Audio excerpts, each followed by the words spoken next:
әжемнен сұраған едім мен. Апа, әже, адыраспан неге мына жерде іліп тұрады? Есіктің үстінде деймін ғой. Балам отыр деді. Ілгерде одеколон жоқ, духи жоқ. Біздің уақытымызға келетін болсақ, жаңағы әртүрлі иісті сулар жоқ. Ол уақыттың иістін кетіретін және дезинфекция құралы ретінде адыраспанды қолданады. Және адыраспан деген ұстасаң бұзылады, жерге түссе ол қоқым болады. Ол әр жерге бір тастай салмайды. Қай жерге іледі оны тауып алатын жерге. Қай жерден тауып алады ол? Есіктің жанында кереге іліп қоятын болса, әрдайым көзінің алдында. Керек кезде алады, тұсатады, жағады, қайтадан іліп қояды. Болды. Сол ғана деген еді. Бұл осындай мақсатпен ілінген тұғын. Енді біздің заманымызда осылайынан іліп жатырмыз деді. Сіздер жақта да осындай әңгіме бар ма демекшімін ғой. Жалпы бұл адыраспан туралы мынау Қарағандының Қарқаралы деген ауданында өмірге келген Әл-Машани деген үлкен ғалым болды.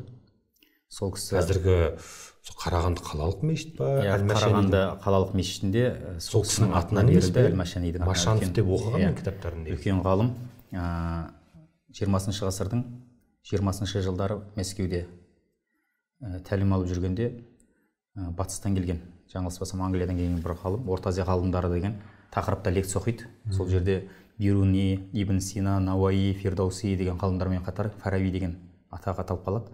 Содан бұл кісі таңғалады. Науаи өзбектер алды, Фирдаусиді тәжіктер алды, Бируниді мынау алды, Хорезмиді мынау алды. Неге Фараби бұларда жоқ? Демек Фарабиді бұлар не естімей қалған? Не бұл қазақтікі? Өйткені отырардың бұрынғы аты Фараби екенін біледі. Содан қызығушылығы оянып, сол кісіні зерттеп, Дамаскіден, Мысырдан, тағы да басқа Бұхарадан, мысалы Хорезмнен мұрағаттарды ақтарып, осы қазақтың даласында, ежелгі отырардың Фараб деген қаласында туылғандығын дәлелдеп, ЮНЕСКО-ның төңірегінде үлкен мерейтойын тойлатты ғой.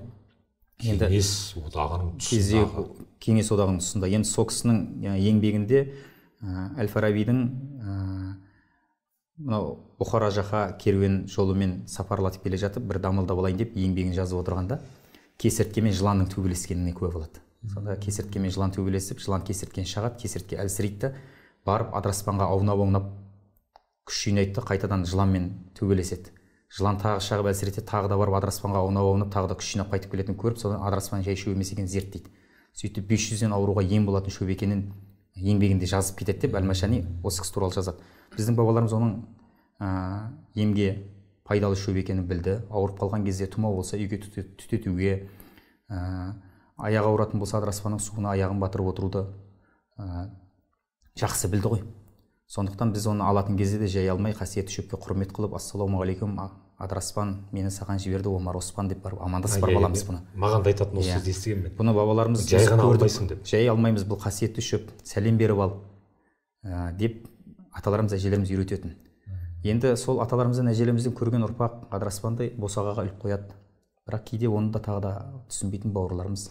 Солар енді жалпақ тілмен айтқанда, қалай десем ол сөз қолданбай ақ қояйын ба? Білімсіздік.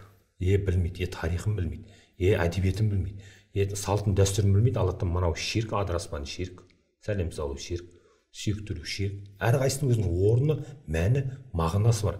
Оны білмесек, біз қазақ болмаймыз ғой. Білген уақытта қазақ емеспіз ба? Біз сонымен қазақпыз ғой. Қазақ болу үшін қазақша ойлау керек, қазақ болу үшін қазақша сөйлеу керек. Менің бір айтатын сөзім бар, қазақ болу үшін қазақша түс көру керек деп. Өз ғалымдар айтады ғой, кім қай тілде түс көретін болса, соның ана тілі сол дейді. Енді соны қазақтың тарихына көп қызығушылық қылмай, арабтың тарихын оқимыз.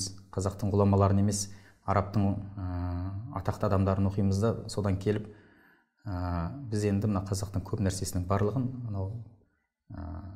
ислам діні келмей тұрған кездегі тәңіршілдік, шаманизм діннен шыққан деп, мынаның барлығы Құдайға сирк қосу, бізде тек 2 мейрам ғана бар, ораза айт пен құрбан айт, қалған мерекелерді мойындамаймыз деген осындай көзқарастағы бұғырлар енді өкінішке орай жоқ емес бар.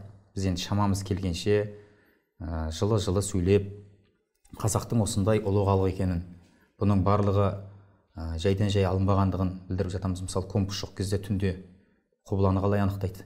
Мысалы, құптан намазың уақыты кірді, намаз оқу керек. Енді құбыланы іздеу ол парыз. Не істейді? Орнынан қозғалмайтын темір қазақты іздейді. Темір қазық қайда жүреді? Темір қазықты айналып жүретін жеті қарақшы бар. Темір қазақ табу үшін бірінші жеті қарақшыны тауып аламыз. Жеті қарақшы оңай. Жеті қарақшы темір қазықты айналып жүреді. басқа жұлдыздар орнынан қозғалады, темірқазық қозғалмайды. Сосын темірқазыққа қарасаң, алдың солтүстік болады да, сол ойғың құбыла болады. Болды, енді компастың қосудың қажеті жоқ. Бұны енді кім айтты саған дейді. Бұны маған бабам айтты, бабаңа кім айтты, бабама далам айтты.